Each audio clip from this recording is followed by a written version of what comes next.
ஊழல், மனித உரிமை மீறல்கள் உள்ளிட்டவைகளில் ஈடுபட்ட வேட்பாளர்களை தோல்வியடைய செய்ய வலியுறுத்தி தமிழ்நாடு மக்கள் உரிமை கட்சியினர் விழிப்புணர்வு பிரச்சாரத்தில் ஈடுபட்டனர்.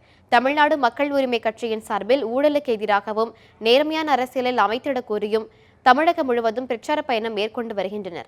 இதன் ஒரு பகுதியாக நாமக்கல் பேருந்து நிலையம் அருகே பிரச்சாரத்தில் ஈடுபட்ட அவர்கள் 18 வயது நிறைந்த அனைவரையும் தவறாமல் வாக்களிக்க வலியுறுத்தினர்.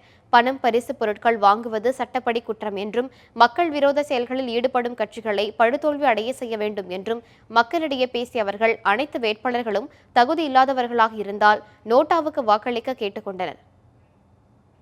சட்டமன்ற தேர்தலில் 100% வாக்களிக்க வேண்டும். எந்த வேட்பாளருக்கும் தகுதி இல்லை எனில், யாருக்கும் வாக்களிக்க விருப்பம் இல்லை எனில் வாக்களிக்காமல் இருந்துவிட வேண்டாம். அவர்களுக்கு பொன்னான வாய்ப்பை இந்திய தேர்தல் சட்டப்பிரிவு 49(ஓ)வின் படி மின்னணு வாக்குப்பதிவு இயந்திரத்தினுடைய கடைசி பட்டனான நோட்டாவில் வழங்கப்பட்டுள்ளது.